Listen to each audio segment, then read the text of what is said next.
आप सभी को मेरा नमस्कार। मैं Khalid, lecturer electronics from GPC Pali. आज के इस वीडियो लेक्चर के अंदर हम लेंगे हमारा subject EL 303 advance communication system का यूनिट नंबर फर्स्ट का topic PCM quantization, uniform and non uniform क्विंटाइजेशन।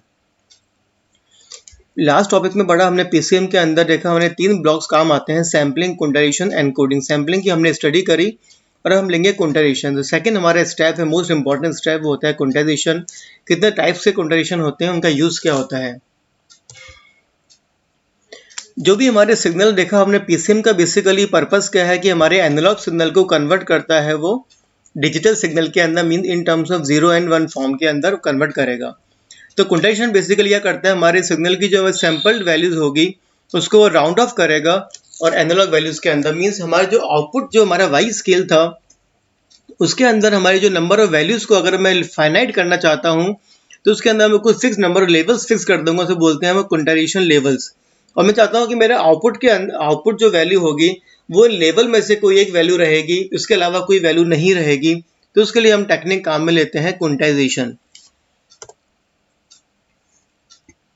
तो हमारा जो बेसिकली एनालॉग डिजिटल कन्वर्टर हम जो काम में लेते हैं, उसके अंदर बहुत सारे डिजिटल वैल्यूज होती हैं, जो एनालॉग वैल्यूज बोलते हैं। नीचे शो में डायग्राम दिखा रखा है आपको, एनालॉग सिग्नल। आप देखेंगे इसके अंदर ये हमारा जो वाई वाला स्केल है, जो कि बेसिकली हमारा एम्पलीट्यूड को शो करता है, उसके अंदर सिग्नल हमारा ये आ रहा है। उसके अंदर value, number of values possible, ये वैल्यू हो सकती है, ये वैल्यू हो सकती है, ये वैल्यू पॉसिबल है, ये वैल्यूज पॉसिबल है। तो इसके अंदर इनफाइनाइट वैल्यूज हम निकाल सकते हैं ना। क्विंटाइजेशन का काम क्या है, वो हम चाहते हैं कि हमारे आउटपुट के अंदर नंबर ऑफ वैल्यू फिक्स रहे। For example this value, this value, this value, this value, this value, इस तरह से हमने नंबर ऑफ वैल्यू फिक्स कर दी, फाइनाइट कर दी, तो वो कहलाएगा क्विंटाइजेशन।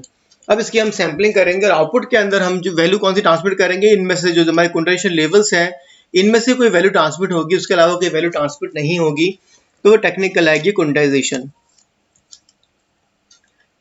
तो क्विंटाइजेशन क्या करेंगे हम, जो मेरा वाई स्केल था उसके अंदर हम डिस्क्रीट स्टेप्स के अंदर वैल्यू को फिक्स कर देंगे। तो क्विंटाइजेशन बेसिकली हमारी सैंपल वैल्यूज को रिप्रेजेंट करेगा वाई स्केल के ऊपर। जो हमारा, जैसे आप देखेंगे इसके अंदर, ये मेरा सिग्नल था, इसमें मैंने बहुत सारे लेवल्स कट कर दिए, 1 लेवल, 2 लेवल, ये बहुत सारे हमने इंटरवल्स कट कर दी। और हर इंटरवल के सेंटर में हम एक लेवल डाल देंगे। जब मेरा इनपुट सिग्नल इस पर्टिकुलर, सपोज मैं मानता हूँ कि मेरा ये इनपुट सिग्नल था ब्लू कलर का कंटिन्यूस टाइम सिग्नल, अब मैंने इसके अंदर कन्वर्ट करना शुरू किया। मेरा सिग्नल, मेरा इनपुट सिग्नल इस रेंज के अंदर रहेगा, यहाँ से लेकर यहाँ तक रहेगा। मैं मांगे चल रहा हूँ कि मेरी आउटपुट वैल्यू क्या रहेगी, वो ये वैल्यू रहेगी। जैसे ही मेरा इनपुट नेक्स्ट वाली इंटरवल के अंदर आएगा, आउटपुट मेरी जंप करेगी मेरी वैल्यू, और वो इस वाली वैल्यू के ऊपर, इस लेवल के ऊपर आ जाएगी वाली। फिर इससे मेरी इनपुट वैल्यू इस वाली इंटरवल के अंदर रहेगी, यहाँ से लेकर यहाँ तक की इंटरवल में रहेगी, तो आउटपुट वैल्यू मेरी जंप करेगी और इस वाली वैल्यू के ऊपर पहुंच जाएगी। तो क्या होगा, अब मेरा आउटपुट जो है वो इन पर्टिकुलर एक क्विंटाइजेशन लेवल में से किसी एक वैल्यू के ऊपर रहेगा, और वो डिपेंड करेगा कि मेरा इनपुट वैल्यू कौन से इंटरवल के अंदर लाई कर रही है। अगर मेरी इनपुट वैल्यू इस वाली इंटरवल के अंदर लाई करेगी तो मेरा आउटपुट वैल्यू ये रहेगी। अगर मेरी इनपुट वैल्यू इस इंटरवल के अंदर रहेगी तो मेरी आउटपुट वैल्यू ये रहेगी। अगर मेरी इनपुट वैल्यू इस इंटरवल के अंदर वेरी करेगी, आप देख रहे हैं ब्लू से यहाँ वेरी कर रही है, तो आउटपुट वैल्यू मेरी ये रहेगी। इस तरह से हमारे आउटपुट के अंदर फिक्स हमको पर्टिकुलर फाइनाइट वैल्यूज मिलेंगी, ये वैल्यू या फिर ये वैल्यू या फिर ये वैल्यू या फिर ये value, depending on the number of levels जो हमने इसमें यूज कर रखे हैं। और हर पर्टिकुलर लेवल का अगर मैं बाइनरी कोडवर्ड असाइन कर देता हूँ, बाइनरी बिट पैटर्न असाइन कर देता हूँ, तो हर पर्टिकुलर लेवल के करस्पॉन्डिंग हमको एक बाइनरी कोड ट्रांसमिट होगा। तो हमको कंप्लीट हमको निकल आएगा एनकोडिंग, और हमको कंप्लीट डिजिटल आउटपुट हमको इसमें प्राप्त हो जाएगा। तो जो हमारे सैम्पलिंग और क्विंटाइजेशन दोनों के अंदर हमारी लॉस ऑफ इंफॉर्मेशन होती है। अभी आप देखेंगे आगे अंदर कोई पर्टिकुलर टाइप की इसमें एरर भी आ जाती है इसके अंदर, बिकॉज हमारा एक्चुअल सिग्नल कौन सा था, ये ब्लू कलर का, जो हमारा कंटिन्यूसली वेरी कर रहा है। लेकिन जो हमने आउटपुट सिग्नल तैयार किया है, क्विंटाइज सिग्नल, वो हमारा क्या स्टेप्स की फॉर्म के अंदर है।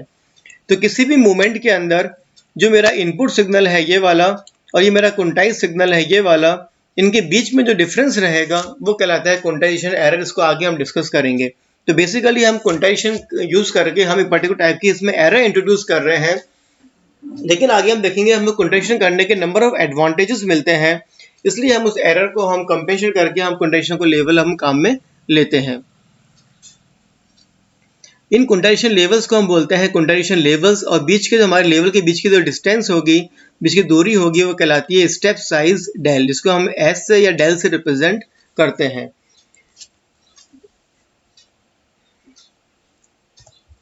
तो देखेंगे हमारे आफ्टर क्वांटाइजेशन हमको सिग्नल कैसा मिलेगा, इस तरह का सिग्नल मिलेगा स्टेप की फॉर्म के अंदर। तो मेरा आउटपुट या तो इन पर्टिकुलर स्टेप में से किसी वैल्यू के ऊपर रहेगा, इन बिटवीन मुझे आउटपुट के अंदर कोई वैल्यू नहीं मिलेगी। मीन्स हमारे वाई स्केल के ऊपर नंबर और लेवल्स थे वो क्या हो गए, हमारे फाइनाइट लेवल्स हो जाएंगे। तो जो हमारा वाई स्केल था वो क्या हो जाएगा, हमारा डिस्क्रीट इन एम्पलीट्यूड। इस वेव को हम स्टेयर केस वेव फॉर्म भी बोलते हैं, बिकॉज का शेप जो है वो हमारे स्टेयर केस से रिजेंबल करता है, जिसको हम बोलेंगे क्वांटाइजेशन को हम स्टेयर केस वेव फॉर्म भी हम बोल सकते हैं। ना हमारे पास डिफरेंट टाइप से क्वांटाइजेशन होते हैं। मोस्ट कॉमनली दो टाइप से क्वांटाइजेशन होते हैं, uniform quantization and the non uniform quantization. ये डिपेंड करेगा कि उनके जो हमारे लेवल्स हमने काम में ले रखे हैं। लेवल्स मतलब कि हम जो लेवल यूज कर रहे हैं, ये लेवल, ये लेवल, ये लेवल, इसमें हम आउटपुट वैल्यू को लिमिट कर रहे हैं पर्टिकुलर वैल्यू के ऊपर, तो उनके बीच की जो डिस्टेंस है वो यूनिफॉर्म है या नॉन यूनिफॉर्म है। उसके अकॉर्डिंग हमारा कैटेगराइजेशन होगा दो टाइप से क्वांटाइजेशन लेवल्स के अंदर, uniform quantization and the non uniform quantization. The first हमारा है uniform quantization, the type of quantization in which quantization levels are uniformly spaced is termed as uniform quantization. देखा मैंने अभी, अब हम डायग्राम फर्स्ट को देखेंगे। हम आप देखेंगे हमारे पास में जो नंबर और लेवल्स हैं उनके बीच की जो डिस्टेंस है, जो हमारी स्टेप साइज है हमारी फिक्स्ड है। ये भी सेम स्टेप साइज है, सेम स्टेप साइज है। मीन्स अगर मेरे जो क्वांटाइजेशन लेवल्स हैं वो इक्वली स्पेस्ड है तो उसको बोलते हैं हम यूनिफॉर्म क्वांटाइजेशन, जो काफ़ी इजी होता है, काफ़ी सिंपल होता है इम्प्लीमेंट करना। लेकिन अगर मेरे जो क्वांटाइजेशन लेवल्स हैं वो इक्वली स्पेस्ड नहीं है, मतलब अनइक्वली स्पेस्ड है, ये हमारे बोल सकते हैं हम लॉगरिथम की फॉर्म के अंदर स्पेस्ड है, उनको बोलते हैं हम नॉन यूनिफॉर्म क्वांटाइजेशन। तो ये हमारी सेकंड टाइप है हमारी क्वांटाइजेशन की, नॉन यूनिफॉर्म क्वांटाइजेशन। आप देखें डायग्राम के अंदर, ये मेरा लेवल था, इसके बीच की डिस्टेंस हमारी स्टेप साइज कम थी, फिर मेरी स्टेप साइज मेरी और वेरी हो गई, फिर स्टेप साइज मेरी और वेरी हो गई, स्टेप साइज मेरी और वेरी हो गई। तो अगर मेरे जो क्वांटाइजेशन लेवल्स थे उनके बीच की जो स्पेस है अगर नॉन यूनिफॉर्म है तो इसको बोलते हैं हम नॉन यूनिफॉर्म क्वांटाइजेशन। जो हमारे यूनिफॉर्म क्वांटाइजेशन है, मींस फर्स्ट वाले, वो अगेन दो कैटेगरीज के होते हैं, mid rise type and mid rate type. दोनों का पर्पस एक ही है, दोनों अलग अलग कंट्रीज के अंदर इवॉल्व हुए, उसके अकॉर्डिंग दो हमारी कैटेगरीज है, mid rise type uniform quantizer and the mid rate type uniform quantizer. तो पहला हमारा जो यूनिफॉर्म टाइप का क्वांटाइजेशन है वो मिड राइज टाइप है। आप देखेंगे हमारे पास में ये आउटपुट वैल्यू है, ये हमारी इनपुट वैल्यू है। आप देखेंगे इसके अंदर जब मेरी इनपुट वैल्यू 0 से लेके 1 तक के बीच में रहेगी तो मेरा जो आउटपुट वैल्यू होगी वो कितनी रहेगी, हमारे पास में वैल्यू ये रहेगी 0.5 के ऊपर रहेगी। जैसे ही मेरी वैल्यू 1 से लेके 2 में स्विच करेगी इनपुट वैल्यू, आउटपुट वैल्यू मेरी जंप करेगी फ्रॉम यहाँ से लेके 1 से लेके 2 पे जंप करेगी इस तरह से। फिर जैसे मेरी वैल्यू वेरी करेगी फ्रॉम 2 से लेके 3 तक कांस्टेंट रहेगी, तब मेरी आउटपुट वैल्यू जंप करेगी और इस वैल्यू के ऊपर रहेगी। फिर वैल्यू मेरी जैसे जंप करेगी 3 से लेके 4 के अंदर, तो आप देखेंगे इसके अंदर कि जो मेरी वैल्यू है वो मेरी अगेन इसके अंदर जंप करेगी। तो हम देखते हैं जैसे जैसे मेरा इनपुट वैल्यू चेंज होगा आउटपुट वैल्यूज के अकॉर्डिंग स्टेप्स के अंदर चेंज होगी इस तरह से। तो ये हमारा मिलेगा हमको यूनिफॉर्म क्वांटाइजेशन हमको मिलेगा। लेकिन आप देखेंगे हमारी जो वैल्यू, इसको नाम दे रखे हैं मिडराइज टाइप क्वांटाइजर।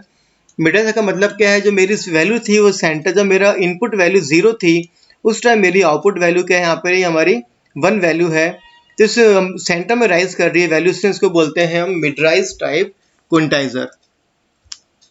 सेम हमारे पास में मिलेगा हमको सेकंड टाइप का हमारा मिड-रेट टाइप क्वांटाइजर। सेम इसके अंदर हम देखेंगे हमारी वैल्यू जब 0 से लेके जब हमारी इनपुट वैल्यू यहाँ पे लेके इस वाली पॉइंट तक है, जब तक मेरी वैल्यू यहाँ तक है तब मेरा आउटपुट वैल्यू क्या है, 0 है। मीन जब मेरी इनपुट वैल्यू 0 है तो आउटपुट मेरा 0 है। जब इनपुट वैल्यू मेरी जंप यहाँ इस वैल्यू को क्रॉस करेगी इस वैल्यू को, तो मेरी आउटपुट वैल्यू जंप करेगी कहाँ पर, 1 के ऊपर। फिर मेरी वहाँ से लेके जब तक मेरी इनपुट वैल्यू 2 रहेगी आउटपुट वैल्यू कांस्टेंट रहेगी। जैसे ही मेरी इनपुट वैल्यू 2 से एक्सीड करेगी आउटपुट वैल्यू मेरी जंप करेगी और नेक्स्ट लेवल के ऊपर आ जाएगी, इस तरह से आ जाएगी। फिर ऐसे वैल्यू मेरी इस पर्टिकुलर थर्ड वैल्यू को क्रॉस करेगी, आउटपुट वैल्यू अगेन जंप करेगी, इस तरह से जंप करेगी लाइक दिस। तो इस तरह से हमको स्टेप्स के अंदर आउटपुट हमको मिलता रहेगा। हमारी इनपुट वैल्यू पे डिपेंड करेगा कि हमारा आउटपुट लेवल कौन से लेवल पे रहेगा। मेरी वैल्यू इनपुट वैल्यू का यहाँ पे लाई कर रही है तो मेरा ये लेवल रहेगा आउटपुट का, इनपुट वैल्यू का ये वैल्यू रहेगी तो ये लेवल रहेगा। तो आप देखेंगे इसके अंदर आउटपुट हमारा किस लेवल पे रहेगा, this level, this level, this level, this level, negative side में आएंगे तो दिस लेवल, दिस लेवल। तो आउटपुट मेरा क्या है, हमारा पर्टिकुलर फाइनाइट वैल्यूज के ऊपर ही रहेगा, जिसको बोलते हैं हम क्वांटाइजेशन, जो कि बेसिकली हमारे वाई स्केल को कंपेयर कर रहा है, एम्पलीट्यूड को चेंज करता है डिस्क्रीट इन एम्पलीट्यूड के अंदर। चाहे वो हमारा मिड राइज टाइप क्वांटाइजर होगा या हमारा मिड रेट टाइप क्वांटाइजर होगा, दोनों के अंदर आउटपुट वैल्यू हमारी फिक्स पर्टिकुलर लेवल्स के ऊपर ही रहेगी। तो दोनों हमारे यूनिफॉर्म टाइप से क्वांटाइजर हैं, बिकॉज स्टेप साइज के बीच में हमारी डिस्टेंस क्या है, वो यूनिफॉर्म है। दोनों हमारे mid rise type, mid rate type quantizer हमारे सिमेट्रिक हैं अबाउट द ओरिजिन। आप देखेंगे हमारे ओरिजिन के ऊपर जाएंगे, आप नीचे आएंगे, दोनों हमारे सिमेट्रिक हैं, चाहे वो मिड राइज टाइप क्वांटाइजर होगा या मिड रेट टाइप क्वांटाइजर यूज करेंगे हम ना। नॉन यूनिफॉर्म क्वांटाइजर को बोलते हैं हम कंपाउंडिंग भी बोलते हैं ना। हमारे पास में क्या आया कि हमारे अभी हम देखते हैं हमारी जो क्वांटाइजेशन नॉइज होती है वो हमारी डिपेंड करती है स्टेप साइज के ऊपर। तो देखा मेरा अगर इनपुट सिग्नल मेरा अगर मैं सेम टाइप के स्टेप साइज काम में लेता हूं तो मेरी जो क्वांटाइजेशन नॉइज थी वो डिपेंड कर रही है स्टेप साइज के ऊपर। लेकिन जब मेरा इनपुट सिग्नल बहुत छोटा होगा तो उसके अंदर उसकी स्टेप साइज अगर मैं कम ले लूँगा, छोटा होगा तो क्या होगा, उसकी जो पावर कम होगी, लेकिन जो हमारी क्वांटाइजेशन नॉइज थी वो डिपेंड कर रही है स्टेप साइज के ऊपर, वो ज़्यादा रहेगी। तो हमारी सिग्नल टू नॉइज रेशियो हमको इनपुट सिग्नल की कम वैल्यू के लिए बहुत कम मिलेगा, हमारा सिग्नल बिल्कुल डिग्रेड हो जाएगा। जब मेरी वैल्यू बढ़ेगी तो सिग्नल की हमारे सिग्नल पावर बढ़ेगी, तो उस टाइम हमको सिग्नल टू नॉइज रेशियो क्या मिलेगा, हमको अच्छा मिलेगा, बिकॉज नॉइज लेवल जो होगा वो कांस्टेंट रहेगा। तो देखा हमारी जो लो वैल्यूज हैं उनके ऊपर हमारे उनके कंपेयर में हमारा सिग्नल जो नॉइज पावर होगा वो काफ़ी ज़्यादा रहेगा, बिकॉज वो यूनिफॉर्मली डिपेंड कर रहा है स्टेप साइज के ऊपर। तो हमारा कंसेप्ट है कि जब मेरी इनपुट वैल्यूज बहुत छोटी होंगी तो अगर मैं कम स्टेप साइज ले लूँ, स्टेप साइज अगर मैं कम लूँगा तो क्या होगा, मेरी नॉइज भी क्या हो जाएगी, कम हो जाएगी। तो उसको हम स्टेप साइज को कम नहीं करके क्या करेंगे, हम काम में लेंगे कंप्रेशन और एक्सपेंशन टेक्निक काम में लेंगे हम। कंप्रेशन टेक्निक हमारी क्या रहेगी, जब मेरा इनपुट सिग्नल की वैल्यू बहुत छोटी होगी तो क्या करेंगे, इनपुट सिग्नल को हम एक्स्ट्रा हम क्या करेंगे, बूस्ट अप कर देंगे। थोड़ा देखेंगे आप कंप्रेशन यूज करेंगे हम, और जो इनपुट सिग्नल की वैल्यू ज़्यादा होगी तो उसको हम वापस हम इसको सप्रेस कर देंगे। तो ये कहलाती है हमारी कंप्रेशन कर्व, जो हम काम में लेंगे ट्रांसमीटर के ऊपर, और रिसीवर के ऊपर हम इसकी उल्टी कर्व काम में लेंगे, उसको बोलते हैं एक्सपेंडर। तो जो ओवरऑल इफेक्ट रहेगा हमारा कंप्रेशन के सिग्नल पावर के ऊपर, वो हमारा क्या रहेगा, स्ट्रेट लाइन यूनिफॉर्म रहेगा। मीन्स ट्रांसमीटर के ऊपर मैंने ये कर्व काम में ली और रिसीवर के ऊपर मैंने ये कर्व काम में ली, तो क्या होगा, मेरा सिग्नल जो था हमारा जो लो लेवल के ऊपर हम लोग को बूस्टअप कर दिया तो उसकी पावर बढ़ जाएगी, तो सिग्नल नॉइज रेशियो हमको अच्छा मिल जाएगा। और हाई के ऊपर दिक्कत थी नहीं तो हमने उसको वापस सप्रेस कर दिया, और उसका रिवर्स इफेक्ट हमने किया ट्रांसमीटर के ऊपर। तो इसको हम कंप्रेशन और एक्सपेंडिंग कर्व को मिला के बोलते हैं हम कंपेंडिंग। जैसे हमने वर्क लिया कंप्रेशन का COMP और एक्सपेंडिंग का लिया हमने AND, तो मिला के मिल जाएगा वर्ड हमको मिलता है कंपेंडिंग। तो ये कॉम्बिनेशन काम भी लेंगे ट्रांसमीटर रिसीवर के ऊपर। इस तरह से हमको uniform signal to noise ratio मिलेगा for complete range of the input signal. तो बेसिकली हमारी ये नॉन यूनिफॉर्म टेक्निक है PCM की, विच जो डेटा को कंप्रेस करती है, डेटा एट द ट्रांसमीटर में कंप्रेस कर रहे हैं हम, जो हमारी लाल वाली कर्व थी वो काम में ले रहे हैं हम, और रिसीवर के ऊपर हम एक्सपेंशन कर रहे हैं, जो हमारी ब्लू वाली कर्व थी वो हम रिसीवर के ऊपर काम में ले रहे हैं। तो डेटा के ऊपर हमारा कोई इफेक्ट नहीं पड़ेगा, लेकिन जो हमारी सिग्नल पावर नॉइज पावर थी वो हमारी कम हो जाएगी।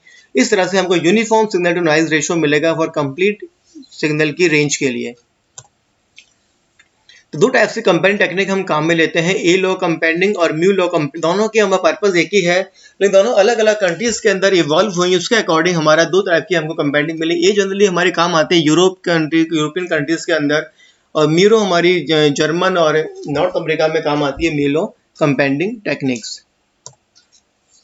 बात करते हैं हम ए लो कंपेंडिंग टेक्निक। आप देखेंगे इसके अंदर जो मेरा कंप्रेशन था वो दिखा रखा है मैंने, A = 1, A = 2, A = अलग वैल्यू के लिए अकॉर्डिंग।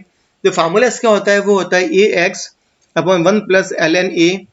जब x की वैल्यू 0 से छोटी है और greater than equal to 1/A है, ग्रेटर देन इक्वल टू 0 है, लेस देन 1/A है, और जब x की value greater than equal to 1/a और लेस देन 1 रहेगी तो हमारा फार्मूला क्या होगा, ये रहेगा।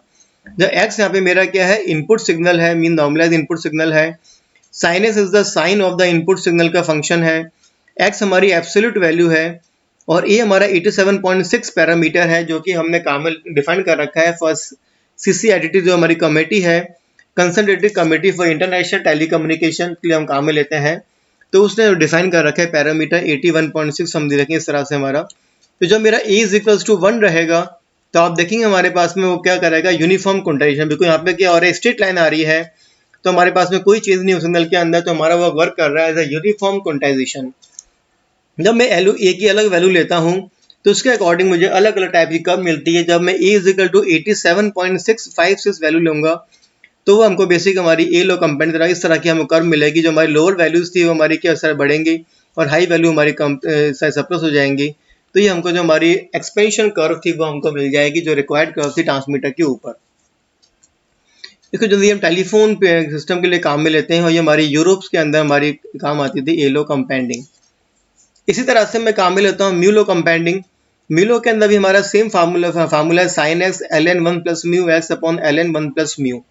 जब x की value greater than equal to 0 less than equal to 1 रहेगी, x मेरा अगेन इनपुट सिग्नल है, sine x is the sign of the input signal है, x हमारी एब्सोल्यूट वैल्यू है और mu is equal to 255 again हमारा parameter है, compression parameter जो हमारी इस कमेटी ने डिसाइड कर रखा है। तो आप देखिए जब म्यू की वैल्यू 0 रहेगी उस टाइम क्या होगा, हमारा कोई भी कंप्रेशन नहीं होगा, हमको वो वर्क करेगा एज अ यूनिफॉर्म क्वांटाइजेशन। और जब म्यू की वैल्यू बढ़ाना शुरू करूंगा इस तरह से हमें कर्व मिलेगी वाली, तो हमारा कंपेंडिंग कर्व कहलाएगी म्यू लो कंपेंडिंग, जो कि हमारे काम आती है नॉर्थ अमेरिका और जापान के अंदर। इसको हम काम में इवॉल्व हुई है, वहाँ की कंट्रीज ने इसको इवॉल्व किया। कुछ कंट्रीज ने हमारा ई लो कंपेंडिंग अडॉप्ट किया, कुछ कंट्रीज ने म्यू लो कंपेंडिंग अडॉप्ट किया। तो ये हमारी टेक्निक्स हैं जो नॉन यूनिफॉर्म क्वांटाइजेशन भी इसको हम बोलते हैं। तो थैंक्स इस वीडियो को देखने के लिए, और आप इसको वीडियो को लाइक करें और चैनल को सब्सक्राइब करें और हमारे बेल आइकन को प्रेस करना आप नहीं भूलें, सो दैट जो भी हमारी नेक्स्ट अपकमिंग वीडियोस होगी उसका नोटिफिकेशन आप तक पहुंच जाएगा और आपको कोई वीडियो मिस नहीं होगा। Okay, thanks.